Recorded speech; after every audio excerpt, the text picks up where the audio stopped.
Hi, I'm Andrew Wasson. Thanks for joining me for my weekly guitar blog. It's November 17th, 2013, and this week we're going to discuss how to make sense of a chord progression. Now, this question was sent in from Barry. He's in Norwich, Vermont, and he wrote in with this email. When I learn songs, I find that a lot of times the chords don't make any sense in relation to the key the song seems to be in. As an example, I'll often see chords that should be minor in the key, but are being used as major, and the opposite too. Other times, I'm totally lost. I'm not clear on the modes. Maybe this is my issue. Can you teach some of this stuff in one of your next videos? From Barry in Norwich, Vermont, USA. Well, hey, thanks for writing in, Barry. When it comes to chord progressions, it's important to understand that while key signatures play a role in establishing a framework, they are not any kind of a concrete representation of the only chords that could be applied. And many times, chords are borrowed from the parallel tonality. For example, if we were in the key of C major, which contains an F major chord on the 4th degree, we could borrow the F minor from the key of C minor. It's a very interesting concept. We're going to discuss it in the video. Plus, any mode can also be borrowed like this as well, in the exact same manner. So anyway, let's zoom in on the guitar neck, and I'll show a few examples of this and allow you the chance to hear this happening as well. I want to get started with a simple 2-chord jam, one that you'd likely see in any number of classic rock or pop songs. And basically, let's just jam into it. This is what it sounds like. It goes E minor, and then it takes a run down to A major.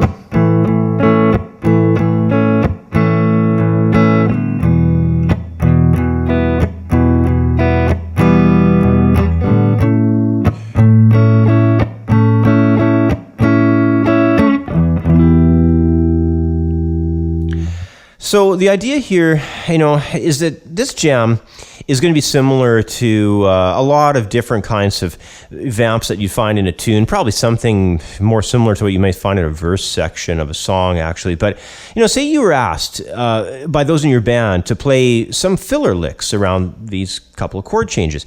The question that comes up right away is, what scale would you use? Would you go into it through E minor? Would you take that perspective?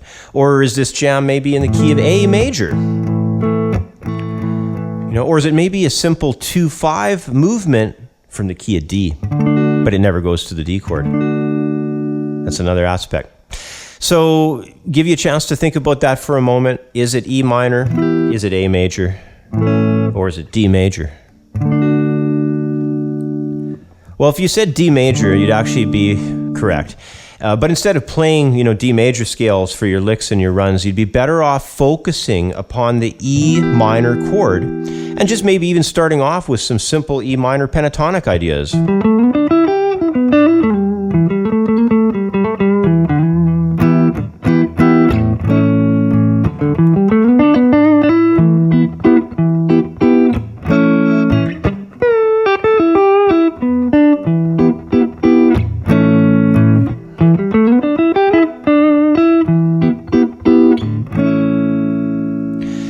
Now, to go even more complicated with this, if you want to, you could think modally, because related to the harmony in D major, E is the 2nd degree, which would function as Dorian Mode.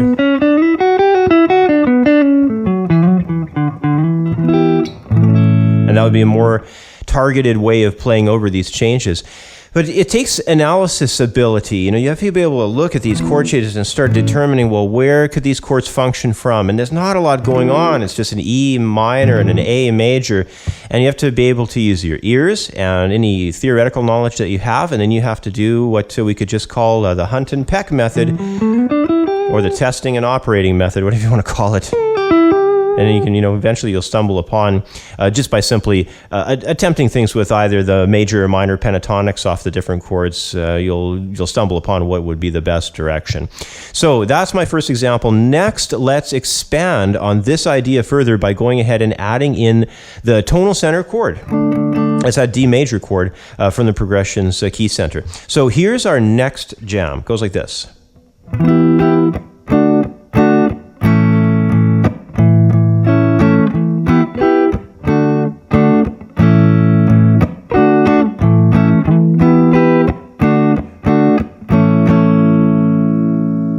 Now the difference here, and it's likely one that you've come across before if you've been jamming with a few people already, is centered more in how the progression feels as the chords are passing by. The key signature's principal chord of D major doesn't really act as if it's the main point of resolution. It's like you pass through it more, you know.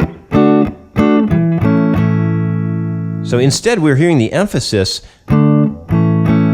come up to through the chord sequence upon the A major chord there.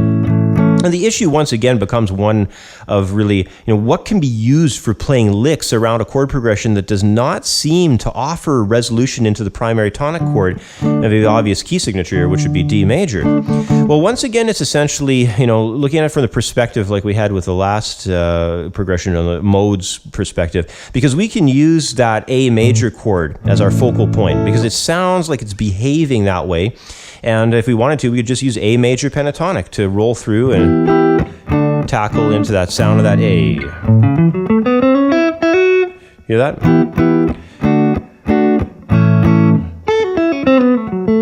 It just works out perfectly. So the proper mode for this situation in this case would be A mixolydian if you wanted to go through, you know, a modal perspective.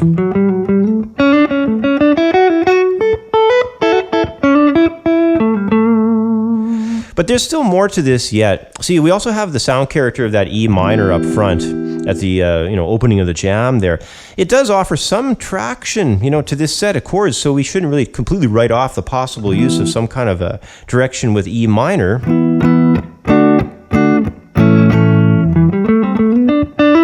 Hear that? The E minor pentatonic, or you could go E Dorian mode.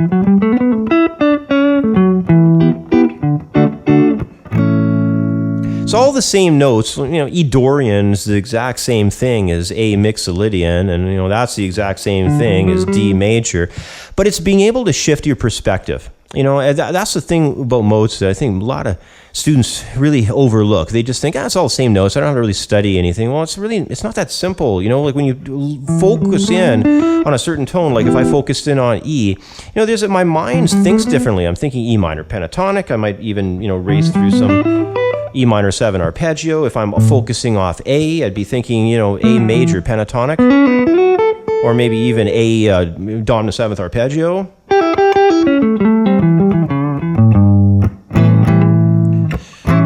So, you know, it's not as simple as just writing all that stuff off as, it's all the same notes. It's really, you know, there's a lot more to it than that when you study it. I think, you know, there's a laziness factor there with some people. They don't want to put the effort into studying each mode on its own and all the possibilities that it can lead you through. It's especially amazing work for your ears as well. So if you're not going to do it for your hands, at least do it for your ears. But anyway, next I'd like to shift gears here a little bit and check out a progression that applies another very popular sound. This one is a concept known of as modal interchange. So here's my first example with this style of progression. Sounds like this.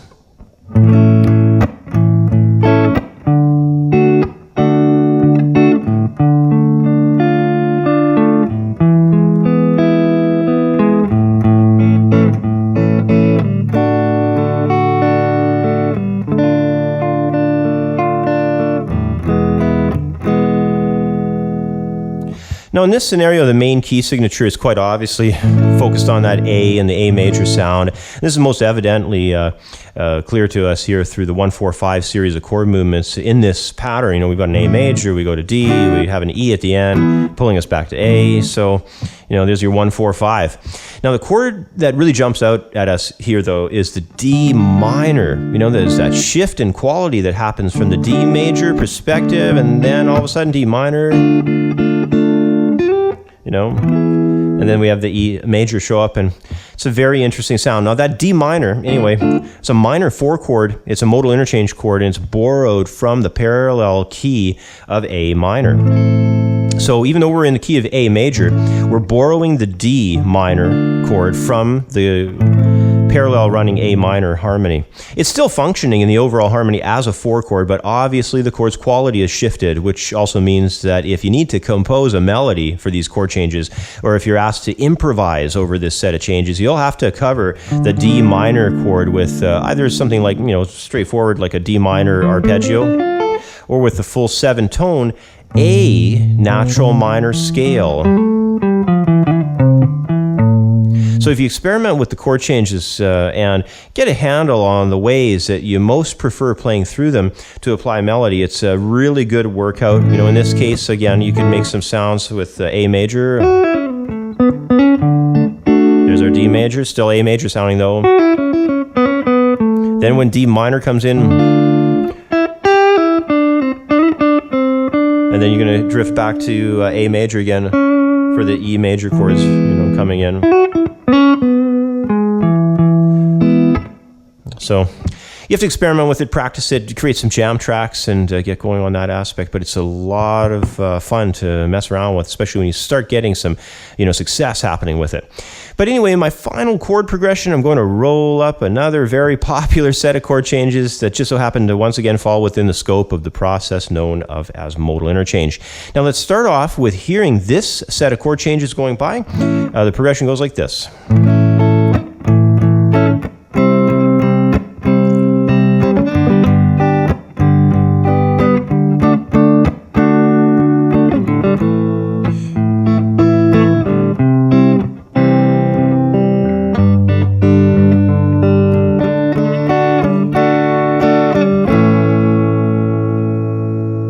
Now, I know way back when I was first starting to jam with people and trying to form my first bands, you know, back many years ago, and, you know, when I was trying to play songs and all that stuff, I was always really confused by chord progressions like this one. I was used to jamming on mostly a lot of 1-4-5 progressions, you know, sort of like, you know, A, D, E kind of thing if I'm in the key of A, or maybe the odd, you know, 1-6-2-5 where I'd have A major to F sharp minor, B minor, and then the E major coming as a 5 chord. You know, but when I encountered progressions that seem to go through different interval moves on the fretboard and have all their qualities be performed as major quality chord types like this stuff, I was really confused as to what these progressions belong to, you know, where they came from. And to add further confusion, if I got asked to play licks or a solo part over chord changes like these, I was totally lost. Now, in this particular case, the progression would be considered still as A major, but the C major and G chords would act as borrowed chords once again from A minor. So the progression is A major, but the chords of C major and G major actually are borrowed from the harmony of the key of A natural minor. So the C chord would be called a flat 3 major, because in the key of A major, that should be a C sharp minor chord, but we're down a half step and the quality's changed to major, so we're calling it flat 3 major chord. And the G chord would be called a flat 7 major, because in the key of A major, that 7 chord should be a G sharp diminished, so we're flatting the chord and changing the quality from diminished to major. So that's how we get the name of flat 7 major. Now the scale of A natural minor would work over both those chords. So when you start playing in on the A major, that's, you can do some A major stuff. Now when you get to the C, however, you're going to have to shift over to A natural minor. Same with the G.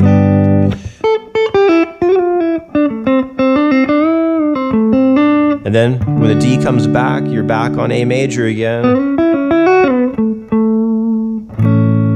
So it's a very interesting approach, and it's a little bit more work because you're doing a lot of shifting, you know, through the chord changes. But it's fantastic stuff to practice. And again, not just for your hands, but for your ears. Well, when you're building, jamming, and doing the study of chord progressions and harmony processes, there's no doubt really that it's a serious bunch of work, and it's often a long undertaking before you really get good at it. Luckily, many popular chord changes found in the bands that you'll probably initially begin jamming with are fairly common cliches that occur throughout, you know, song after song.